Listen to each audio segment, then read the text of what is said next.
여호수아서 마지막 3장하고 사사기서 좀 앞부분 좀 해보겠습니다. 여호수아 22장부터 시작하겠습니다. 전국 전쟁이 다 끝났죠. 그러면 이제 해야 될 게 뭐냐면 요단강 동편에서 온 사람들을 돌려보내야 합니다. 요단강 동편에서 땅을 배분받은 지파가 있었죠. 루벤 지파, 갓 지파, 그리고 므낫세 지파 중에 절반.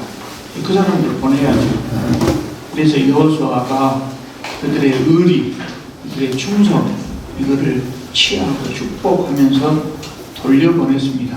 그것이 이제 22장 첫 부분에 나온 부분이죠. 그런데 이제 이 사람들이 돌아갈 때 사건이 하나가 발생합니다. 10절을 한번 보겠습니다. 10절. 루벤 자손과 므낫세 반 지파가 가나안 땅 언덕가에 이르자, 가나안 땅 요단 언덕가에 이르자. 이 말은 가나안 땅이란 말은 무슨 말이냐면 요단강 서편을 의미합니다. 요단강 서편. 거기서 요단가에 제단을 쌓았는데 거기에 큰 제단이었더라 그랬습니다. 그러고 나서 이 사람들은 자기 땅으로 돌아갔다. 요단강 건너가면 자기 땅입니다. 요단강 건너가기 전에 요단강 서편 건너가기 직전에 거기에서 단을 쌓았더라 그랬어요. 단을 쌓았다는 무슨 말이겠습니까? 무슨 제사를 드렸다는 이야기죠. 그러니까 요단강 서편에 있는 지파들이 이 소식을 들었어요. 그리고 이 사람들이 심각하게 실로에 모였습니다. 그리고 이제 이 동편 지파들을 공격하려고 준비를 했습니다. 왜 공격하려고 준비를 했을까요? 이게 지금 12지파가 분배받는 단이라고 그러죠. 색깔이 어째 이상한 게 잘 안 나와요. 잘 안 나와요. 므낫세 지파, 므낫세 반 지파, 갓 지파, 루벤 지파 이렇게 여기가 좀 희미하지만 여기 메로모스 갈릴리오스로 쭉 이어져서 사해 바다가 사해 호수까지 갑니다. 여기가 요단강입니다. 서편 동편으로 나눠지는데 갓 지파가 돌아가기 전에 요단강가에서 제사를 드렸다고 해요. 그 서편 지파가 그 소식을 듣고 공격을 하고 모였어요. 왜 공격을 하고 모였냐면 서편 지파들이 오해를 한 겁니다. 동편 지파들이 저쪽에서 독립적으로 서편 지파들하고 독립적으로 제단을 쌓았다. 이것은 다른 신을 섬기기 위한 제단이 아니냐. 그렇게 지금 오해를 한 겁니다. 그리고 이 사람들이 가기 전에 제단을 쌓는다면 어디에서 쌓아야 됐을까요? 서편 지파들이 생각할 때 그 사람들이 가기 전에 제단을 쌓으려면 여기서 쌓아야 되는데 그 생각을 했죠. 그거 어딜까요? 요 지도를 지금 요만큼만 확대를 하는 겁니다. 오늘 공부할 부분이 요 부분이고요. 그래서 그곳이 어디냐면 여기 실로입니다. 실로에 본래 여리고 근처에 있었던 길갈이 본부였는데 땅을 다 전국 전쟁이 끝난 다음에 실로에다가 성막을 세웠다. 그러니까 여기가 이제 본부가 됐죠. 수도예요, 수도. 사실은 이때는 수도 개념이 아니지만 이게 본부가 됐다는 거예요. 그래서 여기서 하나님의 성막이 있기 때문에 저기서 예배를 드려야 될 텐데 이 사람들이 쭉 따로 예배를 드린다. 이거 다른 신을 섬기기 위한 것 아니냐? 만약에 이들이 다른 신을 섬겼다고 하면 이스라엘 전체가 연대 책임을 진다는 거예요. 그럼 우리 모두가 하나님의 징계를 받을 것 아니냐. 그래서 이걸 걱정한 겁니다. 공격을 해야 되겠다. 제대로 저것들을 놔두면 안 된다. 저것들을 처단해야 우리가 하나님한테 용서를 받는다. 이런 의미죠. 그런데 이 사람들을 공격하기 전에 진상조사단을 파견을 해요. 그 진상조사단의 단장 역할을 한 사람이 당시 제사장인 엘르아살의 아들 비느하스, 총제사장 엘르아살, 그 아들의 비느하스도 역시 제사장입니다. 그리고 각 지파에서 천부장 한 사람씩을 대표로 선출을 보냈어요. 왜 그랬냐고 물었습니다. 그러면서 19절을 보면 설득을 참 잘합니다. 그냥 설득을 것이 아니라 내 것 중요한 것을 포기할 줄 알아야죠. 19절을 보면 이렇게 나옵니다. 너희의 소유지가 만일 깨끗하지 아니하거든 여호와의 성막이 있는 여호와의 소유지로 건너와서 여호와의 성막이 있는 여호와의 소유지라고 하면 이게 뭐였습니까? 요단강 서편을 말합니다. 건너와서 우리 중에서 우리의 소유주를 나누어 가져라. 오직 우리 하나님 여호와의 제단 외에 다른 제단을 쌓음으로 여호와를 거역하지 말며 우리에게도 거역하지 말라 그랬어요. 그러니까 깨끗하지 아니하거든 너희의 소유지가 깨끗하지 아니하거든 이 말은 제의적인 부정을 말해요. 제의적인 부정. 그러니까 예배드리기에 적합하지 않다면 요단강 동쪽은 하나님이 약속하신 가나안 땅이 아니잖아요. 그러니까 그래서 그랬다면 그 말이죠.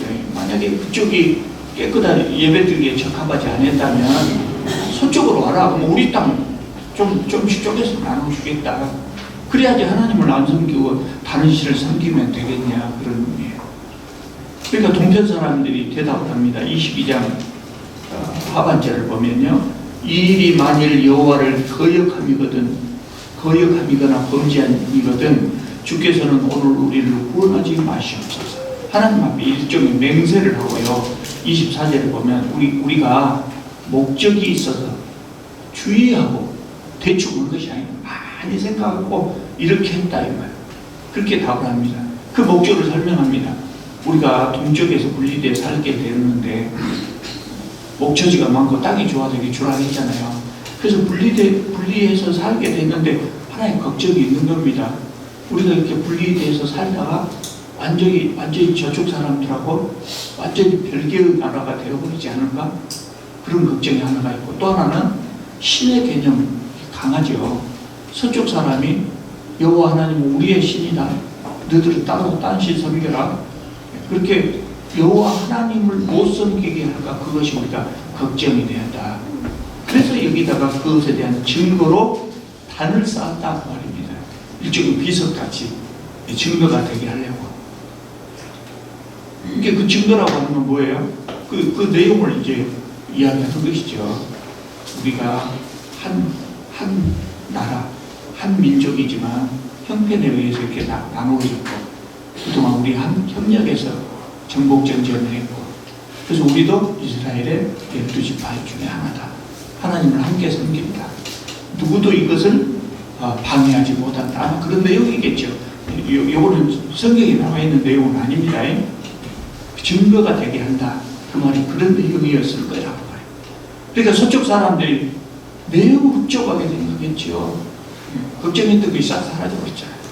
그래서 돌아왔다. 이것이 22장 이야기입니다. 자, 23장은 여호수아가 드디어 이제 떠날 때가 됐어요. 그래서 유언을 합니다. 그것이 23장의 내용입니다. 1절을 보면 여호와께서 주위의 모든 원수들로부터 이스라엘을 쉬게 하신 지 오랜 후에 정복전쟁이 끝난 후에 상당히 시간이 지났어요. 여호수아가 나이 많아 늙은지라 죽기 직전에 이 말을 전하지 않았을까 그런 생각이 듭니다. 그래서 2절을 보면 여호수아가 백성의 장로들과 수령들과 재판장들과 관리들을 불러서 말했다. 백성들 다 부를 수가 없으니까 대표자들만 부르는 것이죠. 신신당부를 한 겁니다. 내용이 뭐겠습니까? 신신당부하고자 하는 내용이 내가 죽고 없어도 민족이 잘 나가고 하나님 잘 섬겨라 이야기하려고 하는 거죠. 그래서 먼저 하나님은 어떤 분이신가를 설명합니다. 3절에 보면 너희 하나님 여호와께서 너희를 위하여 이 모든 나라에 행하신 일을 그러니까 애국에서 나온 이후에 여러 나라들에게 행하신 일이죠. 너희가 다 보았거니와 너희의 하나님 여호와 그는 너희를 위하여 싸우신 일이야. 하나님을 여호수아는 하나님을 이렇게 설명합니다. 너희를 위하여 싸우십니다. 이 땅을 얻기 위하여 너희를 위하여 싸우십니다.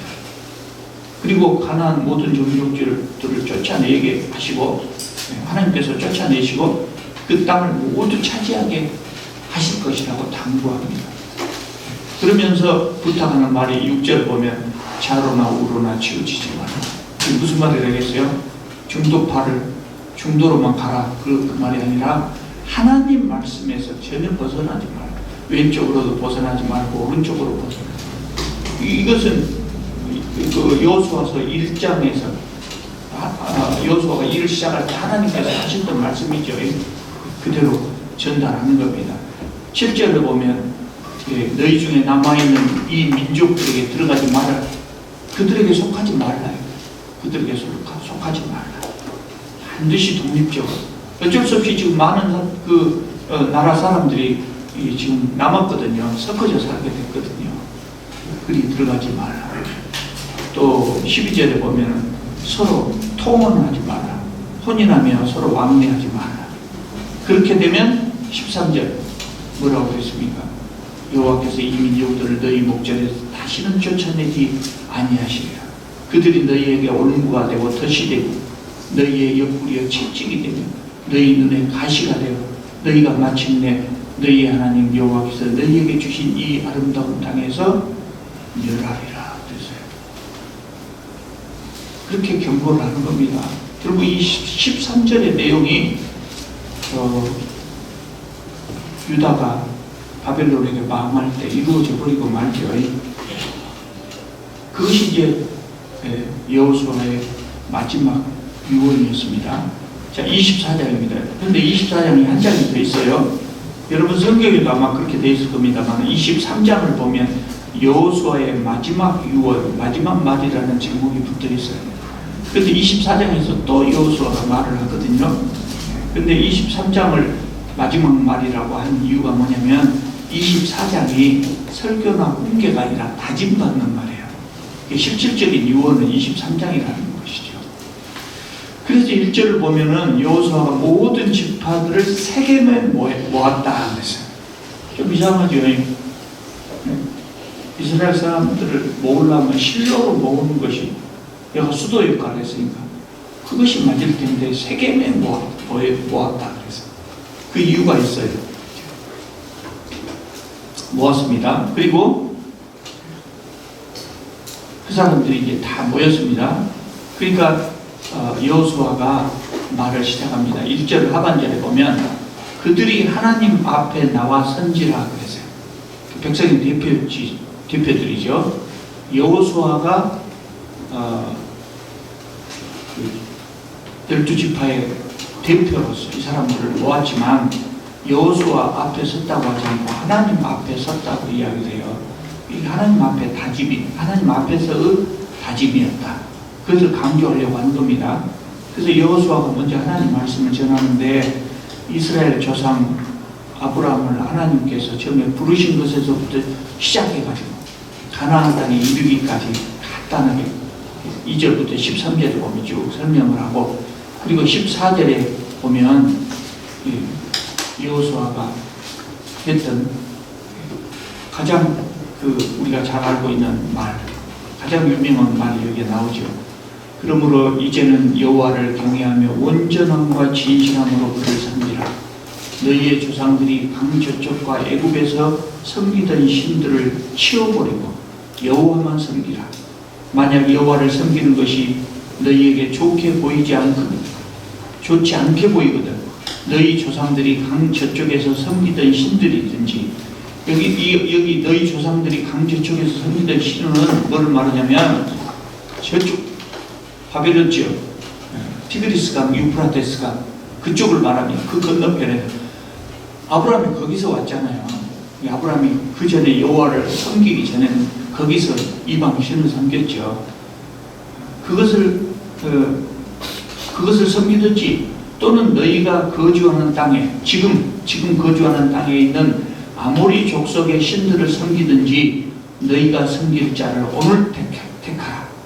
너희가 섬길 자를 오늘 택하라. 오직 나와 내 집은 여호와를 섬기겠노라. 굉장히 중요한 말이죠. 결단을 촉구하는 말입니다. 그러니까 온 백성들이 신앙 고백을 했어요. 우리도 여호와를 섬기겠다. 그러니까 다시 다짐을 합니다. 19절 20절 보면 우리 하나님이 여호와 섬기기가 보통 쉬운 것이 아니다. 그는 거룩하신 하나님이며 질투하신 하나님이며 너희의 잘못과 죄들을 사하지 아니하실 것이다. 잘못하면 큰일 난다. 그리고 너희가 복을 내리신 후에라도 너희들이 여호와를 버리고 이방신을 섬기면 너희에게 복을 내리신 후에라도 돌이켜서 재앙을 내릴 수가 있다. 너희를 멸하실 수도 있다. 이 말은 뭔 말이겠습니까? 그래도 섬기겠느냐? 그래도 섬기겠느냐? 그러니까 백성들이 다 섬기겠다고 다짐돼요. 그래서 그날의 그 언약, 요거를 율법책에 기록하고 큰 돌을 세워서 기념비를 세웠다. 그래서 그리고 여호수아는 110세에 죽었다 그랬습니다. 31절을 보면요, 이제 그러나요. 그러나 다짐했는데 그러나 31절을 보면 이스라엘 백성들이 여호수아가 사는 날 동안과 여호수아 뒤에 생존한 장로들, 여호수아 때 그때 같이 있었던 장로들, 곧 여호와께서 이스라엘을 위하여 행하실 모든 일을 아는 자들이 사는 날 동안 여호와를 섬겼더라 그랬어요. 그럼 그 다음 어쩌겠습니까? 그게 문제죠. 그래서 여호수아의 영적 지도력이 뛰어나서 모든 백성들이 복종하고 따랐다는 것입니다. 이것이 이제 사실상 여호수아서의 마지막 말인데, 이제 그 32절부터 보면은 부록이죠. 요셉의 유언. 이스라엘 백성들이 애굽에서 탈출할 때 요셉이 죽기 전에 했던 말을, 유언을 실행한 것이 나옵니다. 32절을 보면 또 이스라엘 자손이 애굽에서 가져온 요셉의 뼈를 세겜에 장사하였으니 그랬어요. 세겜에 장사하였습니다. 이곳은 야곱이 100크시타를 주고 세겜의 아버지 하몰의 자손들에게서 산 밭이라. 그것이 요셉 자손의 기업이 되었더라 그랬어요. 원래 요셉을 갖다가 요셉의 유고를 안장한다면 어디다가 해야 되겠습니까? 막벨라굴에 해야 돼요. 막벨라굴. 아브라함이 샀던 헤브론에 있는 막벨라굴. 그 막벨라굴에 아브라함과 사라와 이삭과 야곱이 거기 묻혀 있거든요. 그러니까 거기에다 안장해야죠. 조상의 묘지당하래요.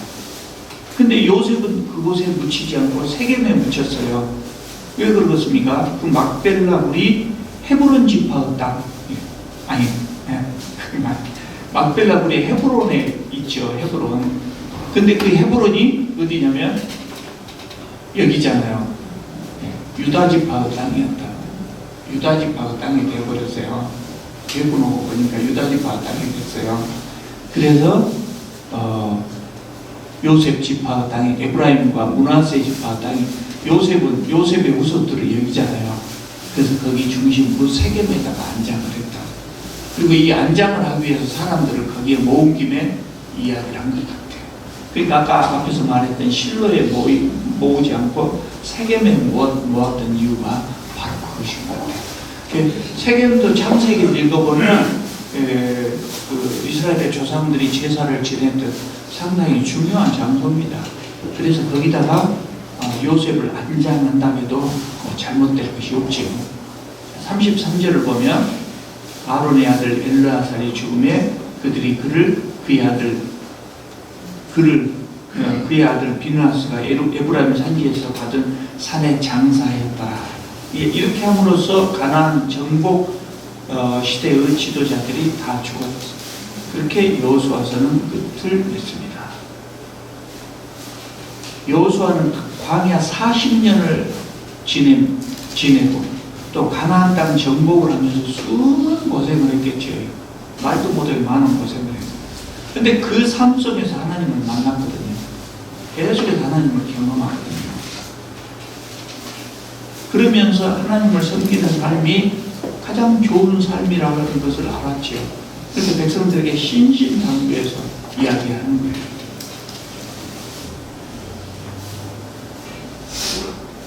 그것이 마지막에 유언이 된 거죠. 가장 좋은 것을 주고 싶은 것이 어버이의 마음 아니겠습니까? 여호수아가 그래서 마지막 유언을 이렇게 남겼다는 것이죠. 자, 사사기로 넘어갑니다.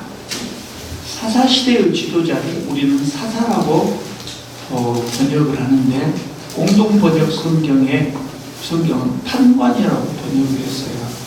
근데 이것에 해당하는 우리말은 없어요. 영어 성경에서는 저지라고, 판사들을 번역을 할 때 저지라고 하죠.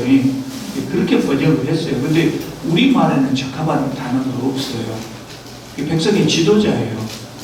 통치자, 정치적인 지도자고, 또 판사의 역할도 하죠. 재판이 있을 때 재판을 하는 역할도 하죠.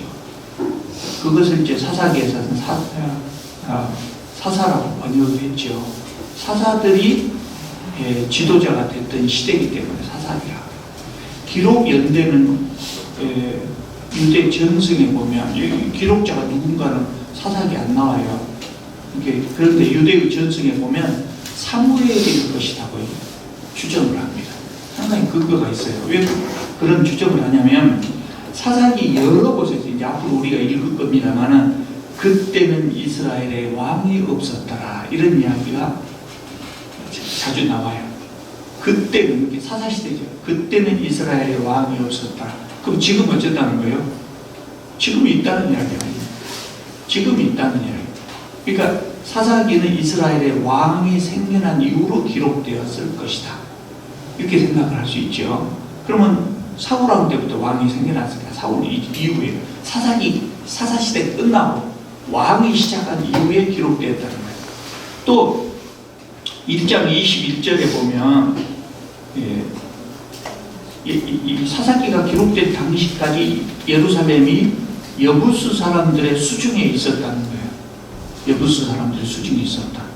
사사기가 기록된 당시, 그때까지. 그러니까 예루살렘은 다윗 왕이 뺏어가지고 자기 성으로 만들죠. 다윗 왕 이전에 기록됐다는 이야기예요. 왕이 생겨난 이후로부터 시작해서 다윗 왕 이전 시대에 기록됐다는 이야기예요. 그 시대에 가장 현명하고 이 성경을 기록할 만한 인물은 사무엘이 아니겠는가, 이렇게 추정을 하는 겁니다. 그러니까 사사기는 사사시대에 기록된 것이 아니라 여호수아가 죽은 후 400년 정도가 흐릅니다.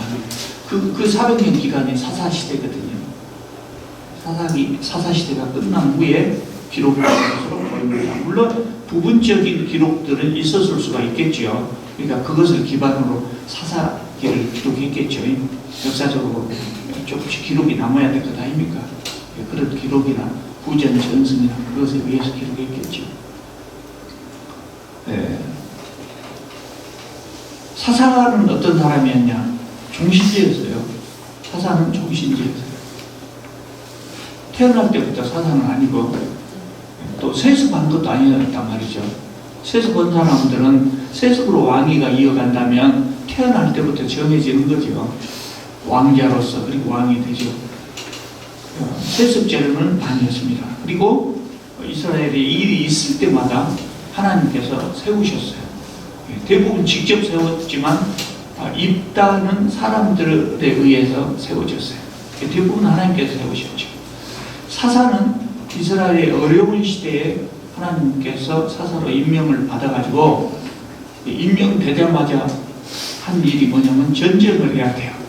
외적을 물리치고. 그러다 이제 전쟁이 끝나면 그대로 사사에서 물러난 것이 아니고, 사사가 된 다음에는 그 후로 죽을 때까지 쭉 이스라엘을 다스려 나갔죠. 사사들의 권한의 한계는 율법이에요. 율법을 넘을 수는 없어요. 항상 율법의 법이 내에서 백성들을 다스려야 됐죠. 사사들은 보수를 받지 않았습니다. 따로 사사이기 때문에 땅을 더 받은 것도 아니에요. 전쟁에서 전리품은 가질 수 있어요. 사사만 받는 것이 아니라 전쟁에 참여한 사람은 모두가 나눠 가지니까 전리품은 가질 수는 있었지만, 사사를 위한 예산도 없고 백성들에게 세금을 지울 수도 없었고, 백성들을 통치하였지만 자기가 배분받은 땅에서 난 것을 갖고 먹고 살았죠. 자비량 대통령이 요새로 말하자면 자비량 왕이었어요. 사사기의 공식이 있습니다. 중요한 공식. 이게 계속 반복됩니다. 첫째, 배교입니다. 하나님을 배반합니다. 그러면 두 번째, 징계가 오죠. 여기서 징계는 주로 어떤 징계예요? 외적에 의한 침입이에요. 외적이 침입을 합니다. 그러면 백성들이 아이고 나 죽겠네 하나님한테 기도를 합니다. 그러면 하나님께서 사사를 보내서 구원을 하십니다. 그리고 안식합니다. 배교, 징계, 간구, 그 다음에는 구원, 안식. 근데 안식했으면 그대로 해피엔딩으로 끝났으면 되는데 이게 계속 하는 거예요. 이게 사사기를 읽어보면 이렇게 법치 없는 놈들도 있구나 그런 생각이 든다고. 근데 그것이 짧은 인생, 우리 같이 예수 믿은 지 3, 40년 뭐 되는 요 기간 안에 일어난 일이 아니라 400년 동안에 사람들이 평화로워지면 하나님을 잊어먹게 됩니다. 지금처럼 교회가 제도가 되어 있지 않단 말이에요. 교회가 다행히 율법서는 남아있지만 지금처럼 이렇게 치밀하게 종교가 짜여있지 않던 시절에 또 종교 지도자들도 제도적으로 오늘날 신학교처럼 제도적으로 이렇게 배출해내지도 않은 시대였단 말이죠. 그러니까 신앙이 외운병이 될 수가 있죠. 그러면 그렇게 하지 않도록 하기 위해서 흩어진 12지파 사이에 레위 족속들을 보냈죠. 레위 사람들을 흩어서 보냈잖아요. 교사 역할을 하고 하나님 말씀을 가르치는 교사 역할을 하고 보냈잖아요. 그럼 그 사람들이 제대로 역할을 해야 될 것 아니에요. 근데 그것도 쉽지 않아요. 오늘날 신학교에 가서 교육받은 목사들도 타락해가고 뭐 엉망인 경우가 많잖아요. 이렇게 제도가 쫙 돼 있으면 불구하고 그런단 말이에요. 그때는 어떻겠어요? 그러니까 시간이 지나면서 여호와 신앙이 흐물흐물 이렇게 해진다. 그러니까 이게 반복되는 것이죠. 사실은 우리도 보면은요, 하나님 믿고 생활이 안정되고 복받아서 잘 살게 되면 점점 신앙이 멀어져요. 그러다가 어려운 일 생기면 아이고 하나님 믿을 때는 하나님밖에 없다 그런단 말이죠. 그러니까 우리도 사사기를 보면서 우리가 그거를 배우는 거예요. 그러니까 저도 어렸을 때 이 사사기를 재밌잖아요. 그래서 자주 읽어봤는데 보면서 이렇게 멍청한 사람도 있을까 그랬는데 사실은 우리 이야기예요. 자, 1절 보겠습니다. 여호수아가 죽은 후에 이스라엘 자손이 여호와께 여쭈어 이르되 우리 가운데 누가 먼저 올라가서 가나안 족속과 싸우리까. 전쟁 끝났었다겠죠. 큰 전쟁이 끝났대요. 전쟁이 끝났다는 것은 땅을 배분할 때까지죠. 그래서 큰 전쟁이 끝났어요. 그래서 땅을 배분했어요. 그런데 각 지파가 자기에게 배분된 그 땅에 남아있는 가나안 족속들하고 전쟁은 아직 안 끝났단 말이죠. 그래서 우리 가운데 누가 먼저 올라가서 싸워야 합니까? 하나님께 물어봤어요. 그러니까 여호수아가 죽은 후에 여호수아의 후계자가 이어지지 않았다. 그런 언급이 없어요. 그러니까 이제 가나안 땅에 들어왔기 때문에 여기까지 올 때까지는 단일 지도자가 필요했는데 여기 들어온 다음에는 단일 지도자가 없어져요. 그러니까 이게 통일된 국가라기보다 지파 연맹체였다고요. 그러니까 지파 연맹체라는 말을 12개의 나라가 연맹하고 있었다고 생각하면 오히려 더 나을 것 같아요. 우리는 읽으면서 이스라엘 한 나라였다 이렇게 생각하지만 이때 사사시대에는 그 연결이 강하지 않았다고요. 연결이 강하지 않았어요. 그래서 각각 12개의 지파에 족장은 있었죠. 족장은 있었지만 통일된 지도자는 없었다는 거죠. 그래서 그런 지도자는 없지만 전국전쟁은 계속 해야 되지 않겠어요? 그래서 하나님께 질문을 했습니다. 그러니까 하나님께서 유다 지파가 먼저 해라고 그랬어요. 그래서 유다 지파가 점령한 이야기가 나옵니다. 그리고 11절에 보면은 드비를 점령한 이야기가 나오는데 이거는 여호수아서에 나왔던 것하고 거의 똑같은, 몇 단어 빼지 않고 거의 똑같은 기록입니다. 11절에서 15절까지 여호수아서 15장에 보면 거의 똑같이 중복이 됩니다. 그러니까 여호수아서와 사사기는 매우 밀접한 관련이 있다는 걸 알 수 있겠죠. 매우 밀접한 관련이 있어요. 뿐만 아니라 두 책을 기록한 기자가 같은 사람이었을 수도 있겠죠. 같은 사람이 아니었어도 굉장히 많은 영향을 받았을 수가 있겠죠. 그래서 여호수아서부터 열왕기 상하까지 무슨 역사서라겠어요? 신명기 역사서라고 그러죠. 신명기적인 사관이 들어있다 그 말이죠.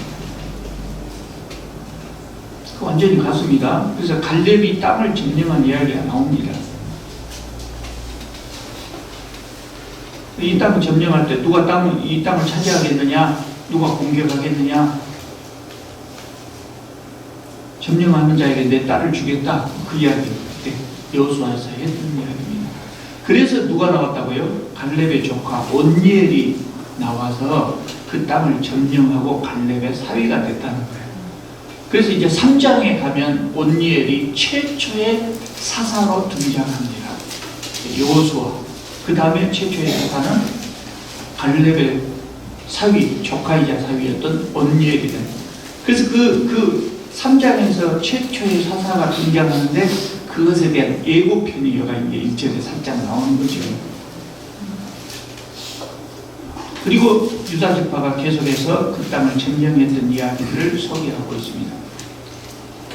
자, 그리고 이제 21절을 보면은요, 좀 혼란스러운 글이 나오는데, 베냐민 자손은 예루살렘에 거주하는 여부스 족속을 쫓아내지 못하였으므로 여부스 족속이 베냐민 자손과 함께 오늘까지 예루살렘에 거주하니라. 아까 제가 말씀드렸죠. 이거 기록할 때까지 예루살렘은 아직 이스라엘 사람들의 땅이 되지 못하고 여부스 사람들이 그대로 거주하고 있었다. 그러니까 여기는 여부스라고 지금 표현되어 있잖아요. 여부스라고 이름이 붙어 있잖아요. 근데 이제 이것만 보면 혼동이 아닌데 8절 우리가 그 이야기 여기는 안 읽고 넘어왔습니다. 2장 8절을 보면 유다 자손이 예루살렘을 쳐서 점령하고 칼날로 치고 그 성을 불살랐다 그랬거든요. 그런데 21절에 또 이렇게 나왔어요. 자세하게 설명을 하지 않고 이렇게 나왔어요. 그리고 이제 사무엘 하에 가면 드디어 다윗이 이곳을 점령한다 이렇게 나왔어요. 이렇게 성경학자들은 그렇게 추정을 합니다. 아마 이것을 기록을 했을 때 이스라엘 사람들은 다 알고 있기 때문에 자세하게 기록하지 않았겠죠. 여기가요, 이 예루살렘 여부스 사람의 땅이었다고 하는 여기가 베냐민 지파의 땅하고 유다 지파의 땅의 경계라고요. 이렇게 베냐민이 가서 점령하면 베냐민 지파의 땅이 되고 유다 지파가 점령하면 유다 지파의 땅이 되는 거죠. 그래서 성경은 성경학자들이 이렇게 생각해요. 유다 지파가 가서 성경에 나온 대로 8절에 나온 대로 예루살렘을 치고 완전히 거기를 장악했지만 별로 쓸모가 없어서 비워둔 것이 아닐까? 그러니까 여부스 사람이 다시 와서 그것을 재건하고 점점 강해졌단 말이에요. 가운데 있었기 때문에 베냐민 지파나 유다 지파가 별로 관심을 두지 않는 사이에 강해졌을 것이고, 그래서 베냐민 지파 사람들이 이 사람들을 쫓아내지 못했을 것이다. 이렇게 추정을 합니다. 자, 그 다음에 1장 22절입니다. 1장 22절을 보면 유다 지파를 제외한 나머지 북쪽 지파의 정복 활동이 나옵니다. 22절에서 26절까지는 요셉 지파, 에브라임과 므낫세 지파죠. 요셉 지파들이 베델을 정복하는 기사를 보여줍니다. 그리고 북쪽 지파 중에서 요셉 지파를 제외한 나머지 지파들은 실패한 이야기를 소개하고 있어요. 실패한 이야기. 27절에서 36절까지 북쪽 지파 전쟁 이야기를 말하면서 전쟁에서 이겼다는 말은 나오지 않고 쫓아내지 못한 성읍과 가나안 족속들, 이게 열거하고 있다는 거예요. 그러니까 요셉 가문도 마찬가지지만 이 북쪽 지파들이 일반적으로 그 가나안 사람들을 쫓아내는데 실패했고 그들과 함께 타협하고 공조를 했다는 거예요. 그래서 사사기에 나오는 혼란 상황이 온다는 거죠. 사사시대의 그 혼란 상황이 나오는 배경으로 이거를 지금 설명하고 있는 것이죠. 자, 2장으로 넘어갑니다. 1절을 보면, 1절에서 3절을 보면 하나님의 사자가 이스라엘에게 말씀하시는 내용입니다. 내가 너희를 애굽에서 해방시키고 약속한 땅으로 들어가게 했다. 요약입니다. 그래서 너희는 이 땅의 주민과 언약을 맺지 말고 제단을 다 헐어버리라. 이방신의 재산을 헐어버리라 했는데 어째서 내 말을 듣지 않았느냐. 그래서 내가 더 이상 그들을 너희 앞에서 쫓아내지 아니하였고 그들이 너희 옆구리에 가시가 될 것이다. 이렇게 하나님의 사자가 와서 이야기를 했습니다. 하나님의 말씀을 전했습니다. 그랬더니 이스라엘 사람들이 이 말씀을 듣고 소리 높여 울었다. 그러니까 회개하고 하나님께 제사를 드린 거죠. 회개하고 하나님께 제사를 드렸어요. 근데 불행하게도 이것이 마지막이었다. 울면서 회개하고 이것이 마지막. 그리고 그 회개가 얼마 되지 않아서 다 사라져버린단 말이죠. 6절에서 10절은 여호수아의 죽음을 설명합니다. 그러면서 7절, 아까 여호수아서 24장에서 나왔던 그 내용하고 똑같은 글이 여기가 나옵니다. 백성이 여호수아가 사는 날 동안과 여호수아 뒤에 생존한 장로들, 곧 여호와께서 이스라엘을 위하여 행하신 모든 큰 일을 본 자들이 사는 날 동안에 여호와를 숨겼더라. 이 7절은 여호수아서 마지막에 나왔던 24장 31절하고 거의 몇 단어 차이가 나고 똑같은 그걸 다시 반복하고 있습니다. 그리고 10절을 보시면은요, 그 세대의 사람도 다 그 조상들에게 돌아갔고 그 후에 일어난 다른 세대는 여호와를 알지 못하며 여호와께서 이스라엘을 위하여 행하신 일도 알지 못하였더라. 이렇게 1절부터 3절까지 그 배경하고 방금 이야기한 요 배경하고 요거를 이야기하면서 그래서 드디어 배교가 시작된다. 바알과 아스타롯을 섬기기 시작했다. 그리고 11절에서 23절까지는 아까 제가 설명드렸던 사사기의 공식이 나옵니다. 배교, 징계, 회개하고 하나님께 간구하고 그러면 구원, 그리고 안식, 이것이 반복됐다 하는 것. 그것이 이 공식이 여기서 설명이 됩니다. 그러니까 사사기는 한마디로 말하자면 이스라엘 역사상 혼란의 시기였다. 혼란의 시기였다. 그렇게 말할 수가 있습니다. 자, 3장을 보겠습니다. 3장 1절에서 6절은 가나안 땅에 남아있었던 이방 민족들을 소개합니다. 그것이 블레셋, 가나안, 시돈, 히위, 이방 민족들을 소개한 이유가 뭐냐면 이 사람들하고 전쟁이 그 다음에 이제 이어지기 시작하거든요. 그래서 7절에 보면 사사 옴니엘, 최초의 사사가 나옵니다. 이스라엘이 하나님 앞에서 악을 행해서 바알과 아스타롯이라고 나왔죠. 앞에서 바알과 아세라를 섬겼습니다. 그랬더니 하나님께서 메소포타미아 왕 구산 리사다임으로 하여금 이스라엘을 괴롭게 하셨다. 그랬어요. 괴롭게 하셨다. 제가 늘 말씀드린 겁니다만 우리가 이렇게 신앙적으로 이렇게 해석을 하는 겁니다. 하나님께서 여호와를 보고 에이 여러분들 미움네. 하나님께서 당신 백성들이 여호와를 보니까 미움네. 그리고 옆에 사람들 갖다 들쳐버려라. 그런 하나님은 아니다. 하나님을 섬기지 않으면서 물론 하나님께서 그냥 두고 보셨겠죠. 적극적으로 이스라엘을 막아주거나 돌봐주지 않고 죄를 범하니까 그랬겠죠.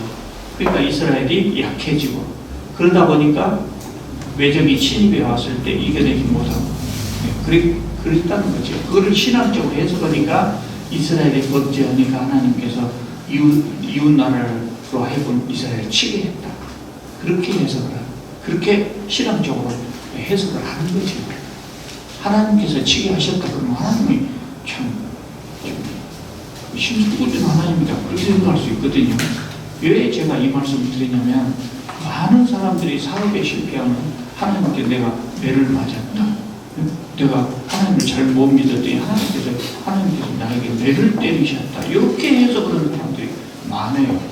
그렇게 해석하면 아니 하나님이 아무리 그렇다고 그 사람이 하나님 잘 안 믿어도 그렇지 안 믿는다고 일부러 부도나게 하시겠어요? 일부러 부도나게 하시냐고요. 하나님 안 믿고도 장사 잘하는 사람도 있어요. 하나님 잘 믿다가 하나님 잘 안 믿는데 부도 안 나고 그냥 잘 사는 사람 있어요. 그 길로 이제 지옥에 가겠지만 거기 사는 사람 있어요. 그게 부도가 나는 중요한 원인이 뭔지 아십니까? 우리 세무사 김 집사님 아시죠? 그거 아시죠? 부도가 나는 가장 큰 원인이 뭐냐면 무리한 확장이에요.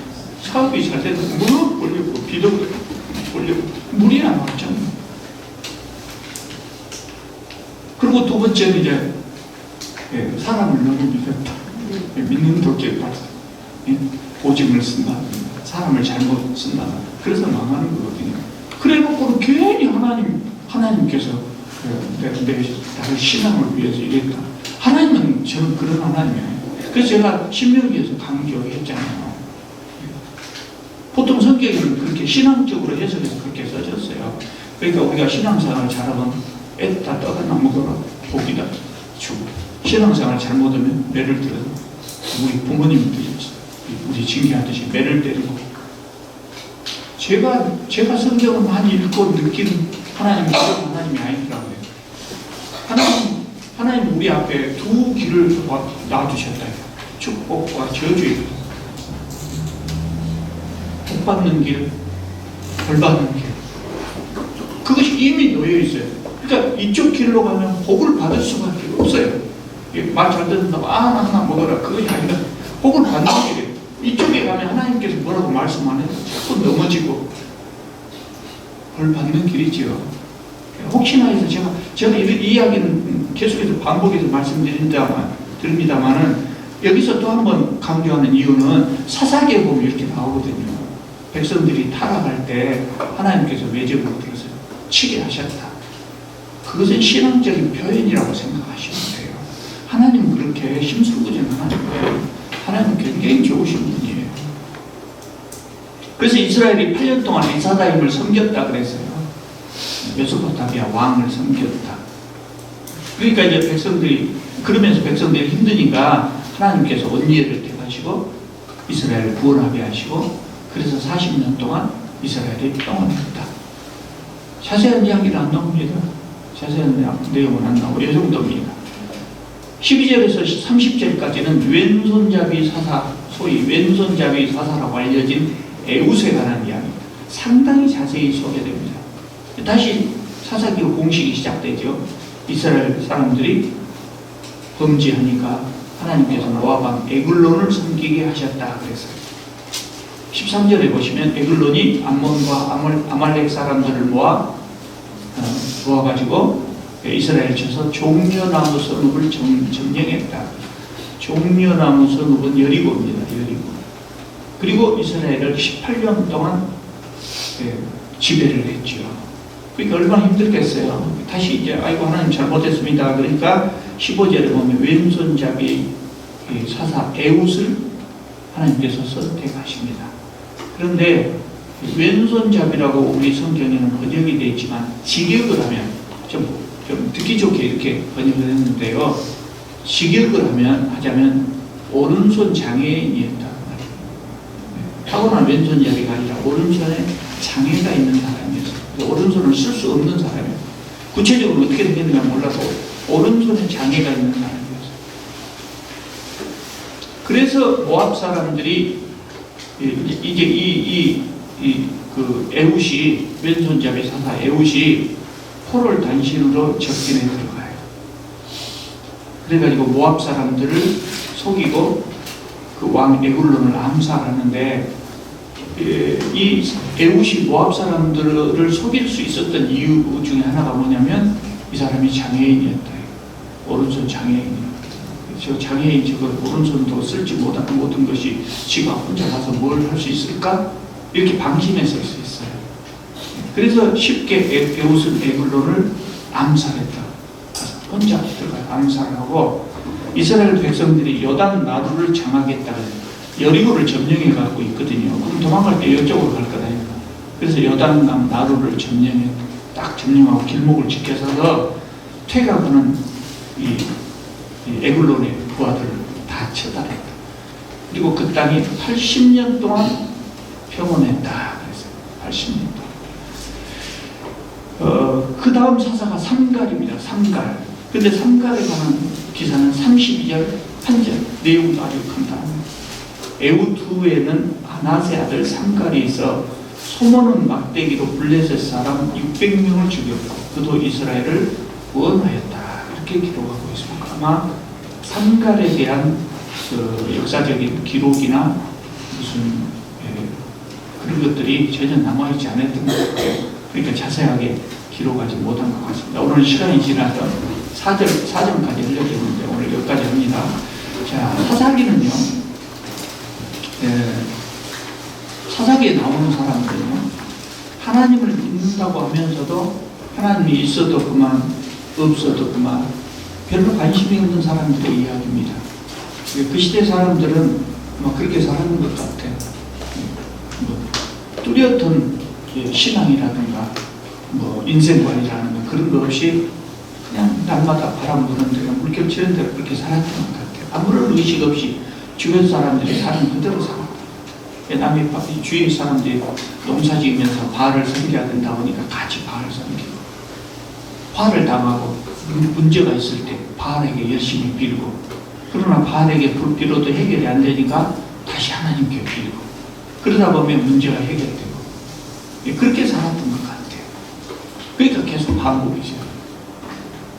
근데 기독교 역사의 대부분의 신자들, 아까 제가 서두에서 말씀드렸지만 대부분의 신자들이 사실은 그런 삶을 살지 않는다는 생각이 들어요. 별로 문제가 없이, 의식 없이 산다고. 예배에 열심히 참석하고, 그리고 하나님을 섬길 때도 성경에 나와 있는 하나님 그대로 섬기기보다는 자기가 만든 하나님, 하나님 이런 하나님일 것이다 생각하고 그 하나님을 섬기고, 자기 이익을 위해서 하나님을 이용하고, 심지어는 하나님과 우상을 동시에 섬기고.